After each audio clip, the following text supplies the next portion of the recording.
ही PPT मी यांना सांगतो तुम्हाला शेअर करायची. मॅडम तुम्हाला सर्वांना पीपीटी शेअर करतो. हा, ती पीपीटी तुमच्या ग्रुपवर येईल. तुम्हाला पीपीटी पहिले समजून घेतली तर तुम्हाला पीपीटीच्या अनुषंगाने मग त्या काय गोष्टी त्यात लिहिल्या आहेत, काय तरतुदी आहेत, त्या आपोआप तुमच्या लक्षात येतील. बघा 1/11/2005 ही आपल्यासाठी बाउंड्री लाईन आहे. याच्या आधी जी मंडळी सेवेत आलेली होती त्या लोकांसाठी पेन्शनचा नियम लागू आहे 1982चा, आणि जी मंडळी 1/11/2005च्या नंतर सेवेत आलेली आहे, 1/11/5 किंवा त्यानंतर जी मंडळी आपल्या सेवेत आलेली आहे त्या लोकांसाठी आपला डीसीपीएस म्हणा किंवा एनपीएस योजना लागू आहे. मग आता या एनपीएसचा विषय हा वेगळा विषय आहे, पेन्शन हा वेगळा विषय आहे. आपण त्या पेन्शनच्या अनुषंगाने आजची तासिका असल्यामुळं आपण आजची माहिती पेन्शनच्या अनुषंगाने घेऊ. आता पेन्शनच्या तरतुदी काय आहे,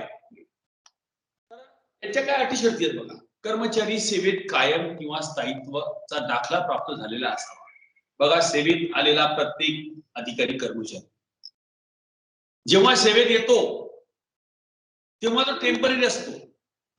तुम्ही सुद्धा नोकरीत लागले तेव्हा ज्युनियर टर्म लागले असाल, सिनियर टर्म लागले असाल, जी काही तुमची एंट्री असेल त्या एंट्रीला तुमची पहिली पोस्ट जी झाली होती ती टेम्पररी होती. तुम्ही तात्पुरत्या स्वरूपात होतात, नंतर खात्यानं तुमच्या काही परीक्षा घेतल्या असतील, त्या परीक्षेच्या नंतर ट्रेनिंगच्या नंतर तुम्ही परीक्षा पास केल्यावर खात्याच्या परीक्षा, भाषाची परीक्षा, संगणकाच्या परीक्षा, जी काही तुमच्या अटी शर्ती होत्या त्या पूर्ण केल्यानंतर तुम्हाला सेवेत कायम केले जाते, कायमपणाचा दाखला दिला जाते. त्याला आपण परमनन्सी बेनिफिट शब्द वापरतो. एमपीएससीची जी लोक असतात, या एमपीएससीची जी मंडळी आहे, या लोकांच्या बाबतीत त्यांना एमपीएससीतून सिलेक्शन मिळाल्यावर ते नोकरीत जॉईन होतात. आपण त्याला पहिलं इन्क्रीमेंट देतो. पहिली वेतनवाढ मिळेपर्यंत ते व्यक्ती काय तात्पुरत्या स्वरूपात असतो. त्याच्यानंतर दुसरी वेतनवाढ द्यायची असते. दुसरी वेतनवाढ पण देत नाही, तोपर्यंत देत नाही जोपर्यंत त्या व्यक्तीला प्रोबेशन कालावधी पूर्ण होत नाही किंवा त्याच्या बाबतीत शासनाचे आदेश येत नाही तोपर्यंत. प्रोबेशन टर्मिनेशन म्हणतो आपण त्याला. आता हे परिवेक्षा कालावधी जोपर्यंत संपुष्टात येत नाही तोपर्यंत तो व्यक्ती सुद्धा टेम्पररी आहे आणि तात्पुरत्या माणसाला नोकरीतून काढून टाकण्याची विवाद तरतूद आहे. त्यामुळे प्रत्येक कर्मचारी सुरुवातीला अस्थायी असतो, नंतर स्थायी होतो. म्हणून आपल्या पेन्शनच्या नियमात असं म्हटलेलं आहे की कर्मचारी हा सेवेत कायम असला पाहिजे. सेवानिवृत्ती दिवशी त्या कर्मचाऱ्याची विभागीय चौकशी व पोलीस चौकशी प्रलंबित नसावी. सेवानिवृत्ती दिवशी त्या कर्मचाऱ्याची विभागीय चौकशी किंवा पोलीस चौकशी प्रलंबित नसावी, म्हणजे कुठल्या प्रकारची त्याच्या विरुद्ध विभागीय चौकशी नसावी. जर काय खरी चौकशी पेंडिंग असेल तर त्या कर्मचाऱ्याची निवृत्ती वेतनाची केस आपल्याला करता येणार नाही. कर्मचाऱ्याला ना चौकशी प्रमाणपत्र मिळाले पाहिजे. No enquiry certificate, no due certificate, हे 2 प्रमाणपत्र आहेत. हे सर्टिफिकेट तुमचा नियुक्ती प्राधिकारी देत असतो. या नियुक्ती प्राधिकाऱ्याकडून तुम्हाला ते प्रमाणपत्र मिळालं पाहिजे आणि ते प्रमाणपत्र जर मिळालं तरच तुमच्या पेन्शनच्या अनुषंगाने कारवाई करायला मार्ग मोकळा होतो. हे प्रमाणपत्र जर नसतील तर आपल्याला पेन्शन मिळणार नाही. नियम इथे तुम्ही तुम्हाला हे सांगायचं काम नाही. Very good, thank you. जमलं. आता सेवानिवृत्तीच्या दिवसापर्यंत जर का नियम 26-27 तरतुदी आहे पेन्शन रूलच्या, 26-27 तरतुदीमध्ये सेवानिवृत्तीच्या दिनांकापर्यंत जर का त्याच्या विरुद्ध दोषारोप पत्र दाखल झालं असेल तर अशा प्रकरणामध्ये किंवा तो कर्मचारी रिटायरमेंटच्या आधी निलंबित असेल तर अशा प्रकरणामध्ये त्याची चौकशी सुरू आहे असं समजायचं. सेवानिवृत्तीच्या दिनांकापर्यंत त्याच्या विरुद्ध एफआयआर दाखल झाला असेल तर फौजदारी सुरू आहे असं समजायचं. आणि असं जर असेल त्या कर्मचाऱ्याला निवृत्ती वेतनाचा लाभ मंजूर करता येणार नाही. अशा परिस्थितीत दोन्ही प्रकरणांचा निकाल लागून निर्दोष मुक्तता झाल्याशिवाय निवृत्ती वेतनाचा लाभ मंजूर करता येणार नाही. म्हणजे तोपर्यंत त्यांची पेन्शन केस अटकली. परंतु दोषी ठरेपर्यंत म्हणजे त्याची चौकशी सुरू असेल तर त्याच्या चौकशीच्या अनुषंगाने तो दोषी ठरेपर्यंत त्या कर्मचाऱ्याला तात्पुरते निवृत्ती वेतन आपल्याला द्यावे लागेल. तात्पुरते निवृत्ती वेतन द्यावे लागेल. तात्पुरते उपदान देता येणार नाही, ग्रॅज्युटी देण्याची तरतूद नियमात नाही. अशी प्रकरणे त्या तारखेला प्रलंबित नसेल तर निवृत्ती वेतन मंजूर होणे क्रमपात्र आहे. म्हणजे त्यांच्या विरुद्ध कुठले दोषारोप नाही आहे, कुठल्या प्रकारची चौकशी नाही आहे, कुठली फौजदारी नाही आहे, असं काही जर नसेल, विलंबित नसेल तर अशा प्रकरणाला आपणाला निवृत्ती वेतन मंजूर करणं क्रमपात्र आहे. म्हणजे सेवानिवृत्तीच्या नंतर त्या व्यक्तीला तुम्ही पेन्शन मंजूर करावी. निवृत्तीच्या दिनांकानंतरही 4 वर्षापर्यंत विभागीय चौकशी सुरू करता येते. म्हणजे एखाद्या कर्मचारी जर समजा रिटायर झाला असेल आणि त्याच्या विरुद्ध एखादं काही कोणतं प्रकरण जर मागचं राहिलेलं असेल आणि त्याच्यावर जर ती चौकशी सुरू झाली असेल तर ती चौकशी सुरू करता येते. 4 वर्षापर्यंत आपल्याला आपण सिक्युअर नाही असं समजा तुम्ही. निवृत्ती वेतन धारकाने आपली वर्तणूक निवृत्तीनंतरही चांगलीच ठेवावी. रिटायरमेंटच्या नंतर पेन्शनर लोकांनी आपली वर्तणूक चांगलीच ठेवावी. हाताची घडी तोंडावर बोट असं म्हणा, अशा पद्धतीची तुमची वर्तणूक अपेक्षित आहे.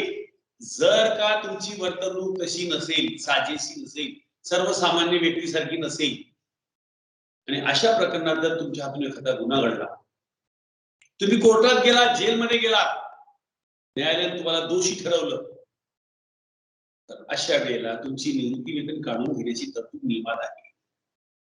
न्यायालयात दोषी धरल्यास निवृत्ती वेतन काढून घ्यावे लागते. वर्तणुकीबद्दल तक्रारी असल्या तर त्याची चौकशी सुद्धा होऊ शकते आणि चौकशीच्या अंती तुमची पेन्शन सुद्धा काढून घेण्याची तरतूद नियमात आहे. निवृत्ती वेतनाचे प्रकार आहेत दोन, मुख्य प्रकार दोन. एक, मला मिळणारी निवृत्ती वेतन, त्याला आपण वैयक्तिक निवृत्ती वेतन, आणि दुसरं कुटुंब निवृत्ती वेतन. तसं हे सलग आहेत, 8-9 प्रकार जे आहेत ते सलग प्रकार आहेत, पण आपण त्याला दोन भागात विभागले. वैयक्तिक म्हणजे मला कर्मचारी म्हणून मिळणारे जे काही लाभ आहेत त्याला आपण वैयक्तिक निवृत्ती वेतन म्हणतो. माझ्या नंतर माझ्या कुटुंबाला जे मिळते त्याला कुटुंब निवृत्ती वेतन म्हणतो, फॅमिली पेन्शन म्हणतो. मग हे कुटुंबाला मिळणारी फॅमिली पेन्शन वेगळी, मला मिळणारी किंवा कर्मचाऱ्याला मिळणारी वैयक्तिक पेन्शन. आता या वैयक्तिक पेन्शन मधले आपण भाग पाहू. पहिला, नियम 63, नियत वयोमान. नियत वयोमान, तुमचं एका विशिष्ट वय झाल्यावर तुम्हाला शासकीय सेवेतून सेवानिवृत्त केले जाते. मग ते तुमचं वय खोटं होतं, खरं होतं, चुकीचं होतं, बरोबर होतं, हा विषय नाही. एकदा तुम्ही सेवेत प्रवेश केल्यावर तुमच्या सेवा पुस्तकामध्ये पहिल्या पानावर जी तुमची तारीख नोंदवलेली असेल त्या तारखेपासून 58 वर्षे मोजून जे काही दिवस येईल त्या महिन्याच्या शेवटच्या तारखेला तुम्हाला सेवानिवृत्त करण्याची तरतूद नियमात आहे. अशा प्रकरणाला आपण नियत वयोमानानं सेवानिवृत्त म्हणतो. काही लोकांच्या बाबतीत शासनानं वय वाढवलेलं आहे. डॉक्टर लोकांच्या बाबतीत 62 वर्ष आहे, न्यायाधीश 65 वर्ष आहे, प्राध्यापक 62 वर्ष आहे, वगैरे वगैरे. मग या लोकांचं जे वय गव्हर्नमेंटनं घोषित केलं असेल तर ते वय, त्या वयाच्या नंतर ते पूर्ण केल्यावर आपण त्यांना शासन निवृत्त करतो. वर्ग 4च्या बाबतीत 60 वर्ष आहे. आता उद्या गव्हर्नमेंटने जर तुमचं वय सगळ्यांचं 58 60 केलं तर तुमचे 60 होईल, नियमावली बदल होईल. म्हणजे जे तुमचं निर्धारित वय गव्हर्नमेंटनं घोषित केलेलं असेल त्या निर्धारित वय पूर्ण झाल्यावर तुम्हाला निवृत्ती वेतनाचा लाभ मंजूर केला जातो. पूर्ण सेवानिवृत्ती हा एक निवृत्ती वेतनाचा प्रकार आहे. नियम 10.4.5.65.1 नियम आहे त्याचे. या नियमावलीच्या अंतर्गत तुम्हाला निवृत्ती वेतनाचा लाभ दिला जातो. अराजपत्रीच्या बाबतीत 55 वर्ष, राजपत्रीच्या बाबतीत 50 वर्ष पूर्ण झाल्यावर कर्मचारी निवृत्त होऊ शकतो. बघा, अराजपत्रीच्या बाबतीत 55 वर्ष, राजपत्रीच्या बाबतीत 50 वर्ष. आपला शासन निर्णय पण आहे, नियमावली तरतूद सुद्धा आहे. वयाच्या 50-55 नंतर कर्मचाऱ्याची वैद्यकीय तपासणी करा. तपासणी केल्यानंतर त्याचं फिटनेस तपासा. फिटनेसच्या सोबतच त्याची मानसिक फिटनेस, बौद्धिक फिटनेस, सोबत कार्यालयातलं काम करण्याची गती, काम करण्याची पद्धती, तुमची निर्णय क्षमता, याही गोष्टीला बघा आणि त्याच्यानंतर त्या कर्मचाऱ्याला सेवेत ठेवायचं की नाही हे निर्णय घ्या. तुमची आहारताकारी सेवेला 30 वर्ष पूर्ण झाल्यावर सुद्धा कर्मचारी निवृत्त होऊ शकतो. त्याला शासन निवृत्त करू शकतात, वय बघण्याची गरज नाही. दोन्ही प्रकारात कर्मचारी जर निलंबित नसेल तर शासनाला तुमच्या निवृत्ती वेतनाला परवानगी नाकारण्याचा प्रश्नच उद्भवत नाही. व्हॉलेंटरी रिटायरमेंट, स्वच्छ निवृत्ती. हर्ताकारी सेवेची 20 वर्ष झाल्यावर कर्मचारी निवृत्त होऊ शकतो, पण नियुक्ती अधिकाऱ्याची परवानगी आवश्यक. 20 वर्षाच्या सेवेनंतर आम्ही व्हॉलंटरीची नोटीस देऊ शकतो. आपण नोटीस दिली आपल्या प्राधिकाऱ्यानं, जो नियुक्ती प्राधिकारी असेल त्यानं त्याला मंजुरात दिली तर आपला नियुक्त होत आहे. 20 वर्षी सेवा झाल्यानंतर 3 महिन्याची नोटीस आवश्यक आहे. म्हणजे तुम्हाला 3 महिन्याची नोटीस केव्हा द्यायची आहे? 20 वर्ष पूर्ण झाल्यावर द्यायची. 5 वर्षाची सेवा वाढ मिळण्याची तरतूद होती. मी आता होती म्हणतोय. 2006च्या नंतर जेव्हा तुमच्या नवीन पेन्शनचे रूल आले तेव्हा या 5-5-90च्या याच्यानुसार 5 वर्षाची अट रद्द झाली. आता तुम्ही जेवढी सेवा केली तेवढीच पेन्शन मिळते.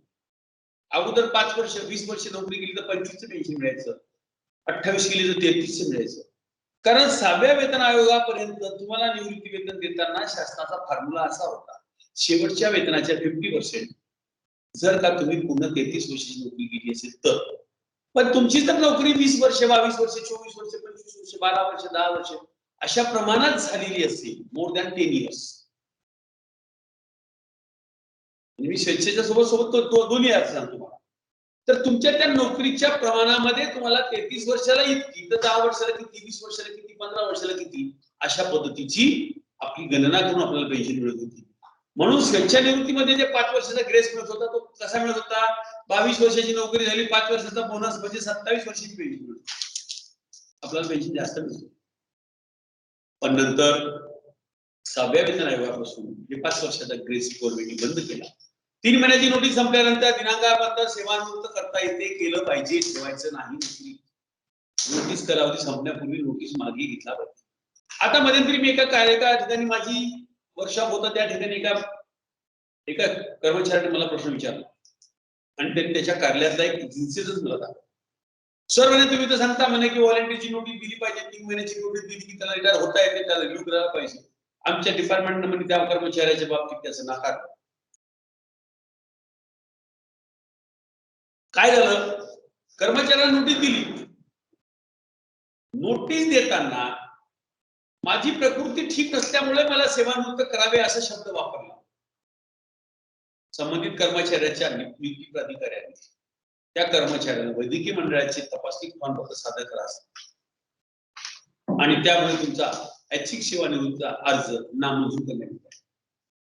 त्या खरं म्हणजे ते करायला पाहिजे नव्हतं, पण त्यांनी त्याच्यात तसं पत्र देऊन त्यांना परत केलं की वैद्यकीय मंडळाचं प्रमाणपत्र सादर करावे. वैद्यकीय मंडळाचं प्रमाणपत्र सादर करावे म्हटलं म्हणजे तुम्हाला बोर्डाला जाणार, बोर्डाला सर्टिफिकेट घेऊन येणार, सर्टिफिकेट घेतल्यानंतर मग त्या अनुषंगाने रिटायरमेंट घेणार. दिशा बदलली. पूर्णतः सेवानिवृत्ती. प्रकृती अस्वस्थतेच्या कारणास्तव जिल्हा शल्यचिकित्सकाने कायमरूपी अपात्र आहे असे प्रमाणित केल्यास नियुक्त करता येते. आता इथे शल्यचिकित्सक हा शब्द जरी वापरलेला असला तर शल्यचिकित्सकाला एका विशिष्ट मर्यादेच्या पर्यंतच प्रमाणपत्र देण्यासाठी शासनाने प्राधिकृत केलेला आहे. 4थ्या आयोगामध्ये 2200 रुपये, 5व्या आयोगात आकडा नाही टाकला, 6व्या आकडा टाकला नाही, 7व्या आकडा टाकला नाही. त्याच्यामुळे कुठला पे पर्यंत सीएस सर्टिफिकेट देऊ शकतो याच्यावर प्रश्नचिन्ह लागले. म्हणून आता सध्याच्या घडला सगळे लोक काय म्हणतात, सीएसला अधिकार आहेत की नाही माहित नाही, काय आहे माहित नाही, परंतु जर 2200 रुपयाचा आकडा 4थ्या आयोगाच्या मूळ नियमावलीत आहे तर 2200च्या अनुषंगाने तुम्ही 5व्या आयोगामध्ये जा, 2200च्या अनुषंगाने 6व्यात जा, 2200च्या 7व्यात जा. त्याप्रमाणे अराजपत्रित कर्मचाऱ्यांकरता जिल्हा शल्यचिकित्सक सक्षम अधिकारी आहेत, त्यामुळे ते सर्टिफिकेट देतील. सर्टिफिकेट देताना नियम 70 नुसार सर्टिफिकेट दिलं जातं. सर्टिफिकेट नियम 70 नुसार असते. त्या सर्टिफिकेट मध्ये 3 प्रमाणपत्र असतात. म्हणजे प्रमाणपत्रात 3 प्रमाणपत्र. त्यात पहिलं लिहिलं असते आजार वाईट सवयीचा परिणाम झाला असल्यामुळे, आजार जडण्याला त्याच्या वाईट सवयीचा अप्रत्यक्ष संबंध होता. आणि तिसरं असते आजार जडण्याचा त्याच्या सवयीचा काहीही संबंध नाही. या 3 पैकी एका गोष्टीला तो अधिकारी जो सिव्हिल सर्जन असेल किंवा बोर्ड असेल टिकमार्क करून देतात. त्यांना टिकमार्क केलेल्या प्रमाणे तुम्हाला त्याच्या पेन्शनला मंजुरात करायची आहे. दुर्दैव असं आहे की आम्ही ते प्रमाणपत्र वाचत नाही, सत्य परिस्थिती आहे. बोर्डाचं सर्टिफिकेट आलं अनफिटचं, की आम्ही म्हणतो अनफिटचं सर्टिफिकेट आलंय, पेन्शन केस करायला पाठवून द्या. आता माझ्याकडे एक प्रकरण आलं. एका नर्सला तिला आजार झाला होता कोरिया नावाचा. आजाराचं नावच कोरिया. लाखो लोकांत एखाद्या व्यक्तीला असा आजार होतो. त्या लेडीला कोरिया नावाचा आजार झाला. तिला खाटेवर टाकून सीएस कडे नेलं. सीएसनी तिला सर्टिफिकेट दिलं. बोर्डाकडे, सॉरी मेडिकल बोर्डाने. मेडिकल बोर्डाने तिला सर्टिफिकेट दिलं. पुढील सेवेला अपत्र असलं आणि ते सर्टिफिकेट सीएस कडे आलं. सीएसनी पेन्शन केस केली, एजीला पाठवली. एजीला पाठवल्यानंतर एजीनं ती पेन्शन केस साभार परत पाठवली आणि त्याच्यात नोट केली, संबंधित कर्मचाऱ्याला निवृत्ती वेतन मंजूर करता येत नाही. कृपया नियम 70 चे प्रमाणपत्र पहा. कार्यालयाच्या बाबूला त्या प्रश्नाचं उत्तर सुचलं नाही. ते प्रकरण माझ्याकडे घेऊन तो व्यक्ती आला ज्याची बायको आजारी होती. तो पोलीस डिपार्टमेंट मध्ये होता. तो शोधत शोधत माझ्या ऑफिसला आला, मला भेटला. सर, एजीकडून माझ्या मिसेसची पेन्शन केस परत आली आहे, तिला मेडिकल करून रिटायरमेंट केलेलं आहे, पण तिला पेन्शन मंजूर होत नाही असं मेडिकल एजीने म्हटलेलं आहे. आम्हाला समजून आलं. मी सीएस कडे गेलो. सीएस च्या ऑफिसचे बाबू लोक सांगत होते की ये प्रॉब्लेम हमको भी नहीं समझ में आ रहा क्या प्रॉब्लेम. मी तो आक्षेप वाचला आणि त्या अनुषंगाने नियम 70चं सर्टिफिकेट पाहिलं. सर्टिफिकेट वर टिक मार्क 1 नंबरला केली. आजार वाईट सवयीच्या परिणामामुळे जडलेला आहे. आता तिथं जर तुम्हाला आजार वाईट सवयीच्या परिणामामुळे जडला आहे असं म्हटलं म्हणजे तुमची वाईट सवय तुमच्या आजाराला कारणीभूत ठरली. आणि वाईट सवय जर आजाराला कारणीभूत ठरली असेल तर पेन्शन मंजूर करता येत नाही. एजीनं बरोबर त्या मुद्द्यावर पॉइंट आउट केलं. आम्ही पेन्शन केस करताना सर्टिफिकेट आलं तेव्हा या नियमाला कधीच बघितलं नाही की कायला काय म्हणतात.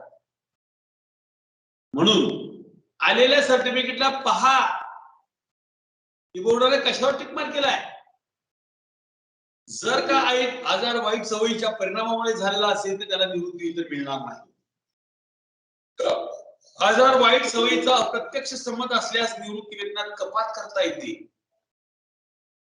म्हणून सर्टिफिकेट कसं आहे याची चाचपणी करा. सर्टिफिकेट प्राप्त झाल्यानंतर असमर्थ असल्याचे वैद्यकीय प्रमाणपत्र प्राप्त झाल्यापासून 7 दिवसाच्या आत कर्मचाऱ्याला सेवानिवृत्त करून त्याची कार्यवाही करायची. Within 7 days. तुम्ही आदेश 15 दिवसानं काढा, महिन्यानं काढा, तुमच्या अंतर्गत सवयीप्रमाणे काढा, पण काढताना त्या कर्मचाऱ्याच्या निवृत्तीचा तारीख त्याच तारखेला उल्लेख करा ज्या तारखेला सिव्हिल मेडिकल बोर्डानं त्याला केलेला आहे. तो त्याच्यात उल्लेख करा आणि त्याला कार्यमुक्त करा. तत्पूर्वी त्या कर्मचाऱ्याला तुम्हाला पत्र द्यायचं आहे आणि पत्र देऊन त्याची विलिंगनेस सुद्धा विचारायची आहे. 68 ते 70 मध्ये तुम्हाला विलिंगनेस विचारायचं आहे. विलिंगनेस विचारल्यानंतर विलिंगनेसच्या अनुषंगाने त्या कर्मचाऱ्यानं जर तुम्हाला म्हटलं की मला अपील मध्ये जाण्याची इच्छा नाही, तो जर अपील मध्ये जाऊ इच्छित नसेल तर त्या कर्मचाऱ्याची पेन्शन मंजूर करण्याला आपल्याला अडचण नाही. त्याची निवृत्ती वेतन आपण मंजूर करू शकतो. अंशराशकरण करण्याकरता त्याला अर्ज नमुना क मध्ये भरवायचा आहे. नमुना क मध्ये म्हणजे मेडिकल बोर्डाचं पुन्हा सर्टिफिकेट लागेल की या 75 वर्षाचा असं सर्टिफिकेट मिळाल्यानंतरच तुम्हाला पेन्शन विकता येईल. जखम किंवा इजा निवृत्ती वेतन 85 ते 99 मोठा नियम आहे. जवळपास 14 नियम आहेत. या नियमाच्या अंतर्गत शासकीय सेवा करीत असताना मोठी जखम किंवा विकलांगता आल्यास, मोठी जखम किंवा विकलांगता, पोलीस डिपार्टमेंट आहे, SRP आहे, जे सुरक्षेची कामं करणारी कर्मचारी आहे आपल्या डिपार्टमेंटमध्ये महाराष्ट्राच्या, या सुरक्षेचा काम करणाऱ्या कर्मचाऱ्यांना काम करता करता कधी कधी मोठ्या जखमा किंवा इजा होऊ शकतात. नक्षलवाद्याच्या चकमकीमध्ये जखमी झालो म्हणतो आपण, ऐकतो पेपरला बातम्या. कर्मचारी एवढे जखमी झाले, एवढे मृत झाले. मग आता या इजा झाली आहे, तर अशा कर्मचाऱ्याला इजा निवृत्ती वेतन मंजूर करण्याची तरतूद या नियमावलीत आहे. आपण इजा ही जखम किंवा इजा पेन्शन सुद्धा कर्मचाऱ्यांना मंजूर करतो सक्तीने सेवानिवृत्त. अकार्यक्षमतेच्या कारणावरून शासकीय सेवेतून काढून टाकलेला किंवा सेवानिवृत्त होण्यास भाग पाडलेल्या शासकीय कर्मचाऱ्याला जर तो नियत वयोमान किंवा पूर्ण निवृत्ती वेतनास पात्र असेल, म्हणजे तो पेन्शनला पात्र असेल, अशा कर्मचाऱ्यास सक्तीचे सेवानिवृत्त वेतन मंजूर करता येईल. अकार्यक्षमतेच्या कारणाने तो काम करायला पात्रच नव्हता. असतात कधी कधी बॉस म्हणतो कोणही नहीं आती, इसको सुट्टी पे भेजो या रिटायर कर दो, कंपल्सरी रिटायरमेंट कर दो. अशा कंपल्सरी रिटायर केलेल्या माणसाला सक्तीची सेवानिवृत्ती वेतन नियम 100च्या अंतर्गत मंजूर करता येते. हा शिक्षेचा प्रकार आहे. या प्रकारात शिक्षा देणारा अधिकारी त्याच्या निवृत्ती वेतनात 1/3 पर्यंत कपात सुद्धा करू शकतो. 10%, 20%, 1/3 पर्यंत. सेवानिवृत्तीचे वेतन 2/3 पेक्षा कमी देता येणार नाही. किमान निवृत्ती वेतनापेक्षा सक्तीचे सेवानिवृत्त कमी असतानाही याची काळजी घ्यायची. म्हणजे किमान निवृत्ती वेतनाचा प्रत्येक आयोगामध्ये शासनानं आकडा ठरवलेला असतो. काही ठिकाणी आहे, काही ठिकाणी नाही.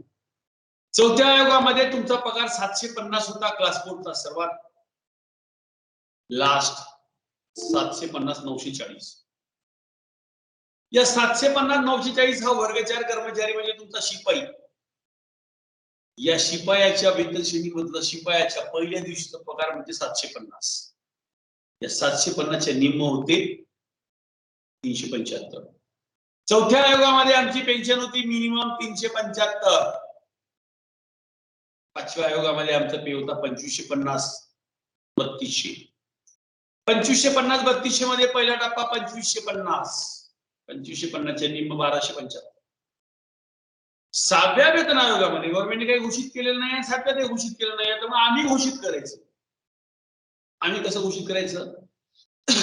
लागलेला माणूस वर्ग 4 म्हणून जर तो पहिल्या दिवशी लागला असते तर पहिल्या वर्षात तो पगार जो घेतो तो पगार शोधा. 4440 प्लस 1300 किती होईल? 5540. 5540च्या निम्म जी काही अमाऊंट ही त्याची मिनिमम पेन्शन. 7व्या वेतन आयोगामध्ये जा, 15,000 ला तुमचा वर्ग 4 कर्मचारी सुरू होतो. त्या मॅट्रिक्सचा नंबर 1 मध्ये 15,000 सुरुवातीचा टप्पा आहे. त्या 15,000 निम्म 7,500 रुपये. म्हणजे कुठल्याही आयोगात जाल तर तुम्हाला किमान निवृत्ती वेतनाचा आकडा सापडतो. कर्मचाऱ्याची पेन्शन मंजूर करताना किमान आकडा शोधा, त्याच्यापेक्षा ही 2/3 रक्कम कमी होणार नाही याची काळजी घेत तुम्हाला पेन्शन मंजूर करायची आहे. याच नियमातला दुसरा भाग अनुकंपा निवृत्ती वेतन. बडतर्फी केलेल्या कर्मचाऱ्याला पेन्शन मिळत नाही. नोकरीतून काढून टाकलेल्या माणसाला पेन्शन द्यायची तरतूद नाहीये, पण गैरवर्तणुकीबद्दल, नादारीबद्दल, शासकीय सेवेतून काढून टाकलेल्या किंवा सेवानिवृत्त होण्यास भाग पाडलेल्या शासकीय कर्मचाऱ्याला अनुकंपा निवृत्ती वेतन मंजूर केले जाते. कामावरून काढून टाकलेला कर्मचारी अनुकंपा निवृत्ती वेतनासाठी अर्ज करू शकतो. नियुक्ती प्राधिकारी विनंती मान्य करू शकतो किंवा फेटाळू शकतो. म्हणजे त्यानं केलेला अर्ज तुमचा सक्षम अधिकारी ऍक्सेप्ट करेल किंवा फेटाळून द्या. 2/3 पेक्षा जास्त निवृत्ती वेतन देता येत नाही. हे झाले वैयक्तिक पेन्शन. सर्व भाग माणूस जिवंत आहे, त्याची फॉर्म भरले, पेन्शन केली. आता दुसरा पार्ट आहे कुटुंब निवृत्ती वेतन. याच्यामध्ये बऱ्याचशा काही तरतुदी वेगवेगळ्या आहेत. त्या तरतुदीच्या अनुषंगाने विचार जर केलं तर आपल्याला पेन्शनचा पद्धतीने विचार घ्यायला. कर्मचाऱ्याचा सेवेत असताना मृत्यू झाल्यास, मग ती महिला असेल पुरुष असेल, कर्मचाऱ्याचा सेवेत मृत्यू झाल्यास तो कर्मचारी कायम असण्याची गरज नाही. एक क्लर्क आहे, 10 वर्षाची नोकरी झाली, एक्सपायर झाला, पण तो खात्याची परीक्षा पास झाला नव्हता. खात्याची परीक्षा पास झाला नव्हता म्हणून तुम्ही त्याला कायमपणाचे फायदे दिले नव्हते. मग काय करतो आपण अशाला? असा जर डेथ झाला तर या प्रकरणामध्ये आपण त्याचं काहीही न पाहता त्याच्या कुटुंबाला, कारण त्याला 45-50 वर्षापर्यंत परीक्षा पास करायला शासनाने सवलत दिलेली आहे, तो कधी ना कधी पास झाला असता, भविष्यात नाही झाला तर आम्ही त्याला सूट दिली असती.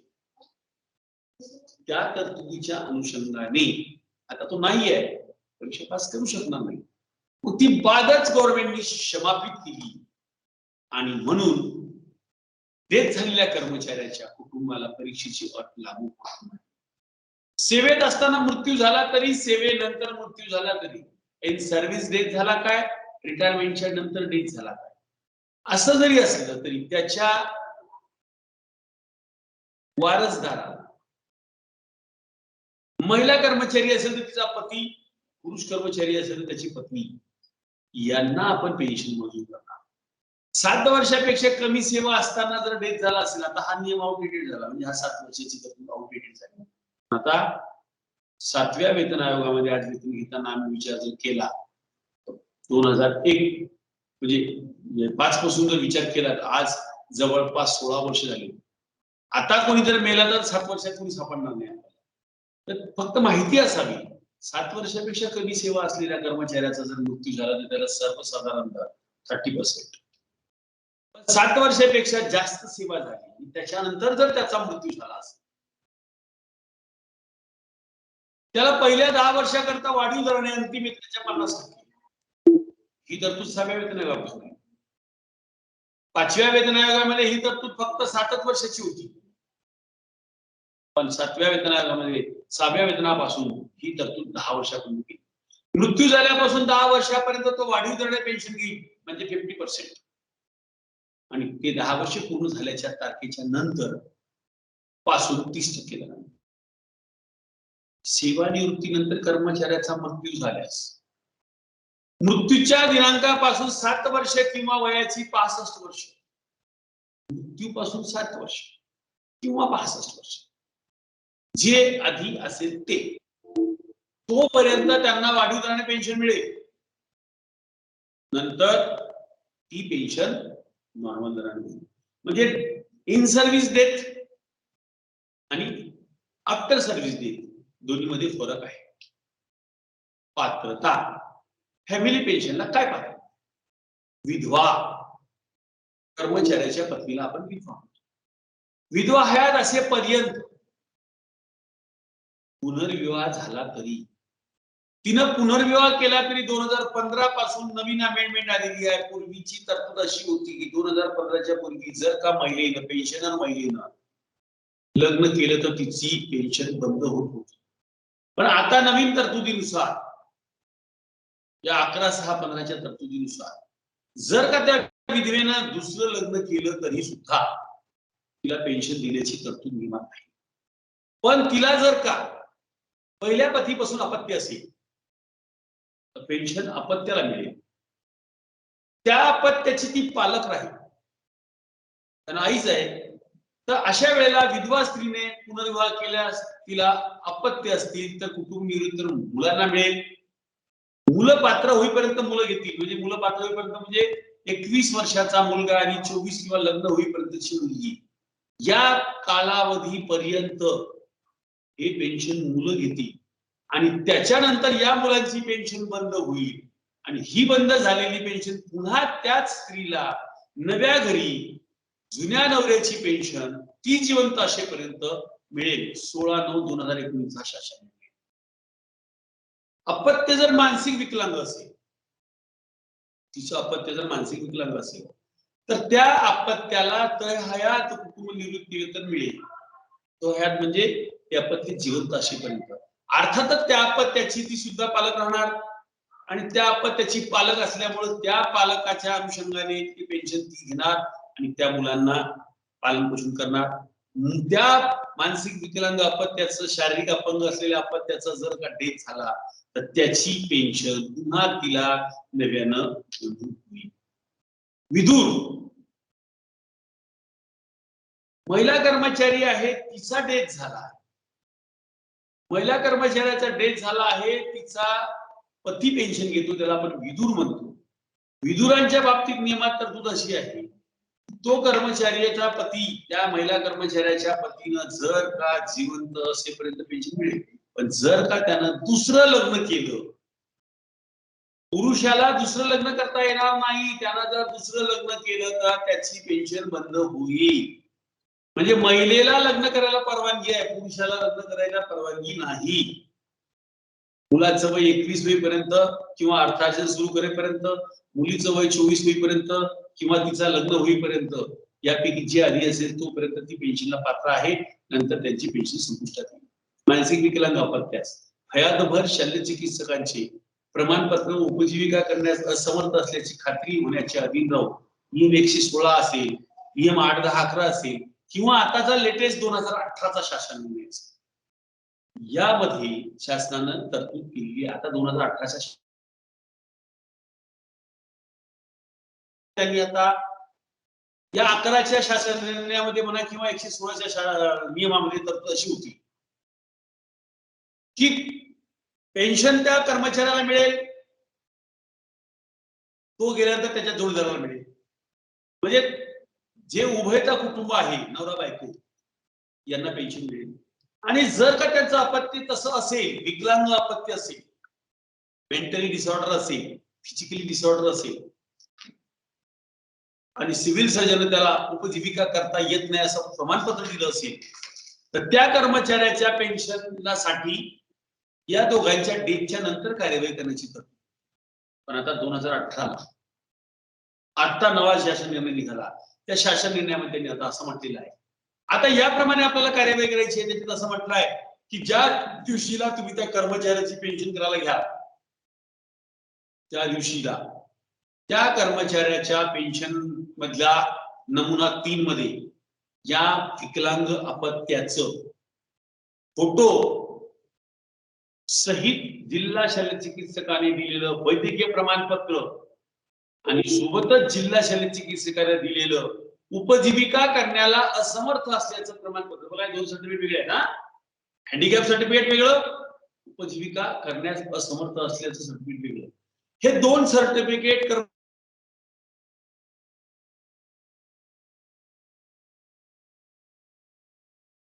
पेन्शन सोबत गेलेला प्रकरण तुमचं एजी, तुमची पेन्शन केसचा पीपीओ रिलीज करताना तुमच्या पीपीओ मध्ये नवरा बायकोच्या नावासोबत तिसरं अपत्याचं नाव सुद्धा ऍड करून देईल. तो तिसरं नाव तुमच्या हँडिकॅप अपत्याचं राहील. आणि मग या हँडिकॅप अपत्याला पेन्शन केव्हा मिळेल? पहिला कर्मचारी एक्सपायर झाला, नंतर त्याची पत्नी एक्सपायर झाली, हे दोघं नसल्यानंतर मग राहिलं अपत्य. मग अशा वेळेला त्याचं पालकत्व कोणीतरी स्वीकारलं पाहिजे जवळच्या नातेवाईकांना. त्या पालकत्व स्वीकारलेल्या माणसानं त्याचं पालकत्वाचं प्रमाणपत्र किंवा जे काही तुम्ही कराल ऍफिडेविट, ते पालकत्वाचा दाखला तुमच्या कार्यालय प्रमुखाकडे, विभाग प्रमुखाकडे सादर करावा. त्या कर्मचाऱ्याचं पीपीओ ऑर्डरची कॉपी सोबत जोडावी. त्या कर्मचाऱ्याच्या पाल्याची म्हणजे त्या मुलाची, मुलीची हँडिकॅप असल्याचं प्रमाणपत्र आणि उपजीविका करता येत नसल्याचं प्रमाणपत्र जे सिव्हिल सर्जन दिलं ते हे कार्यालयाला सादर करावं.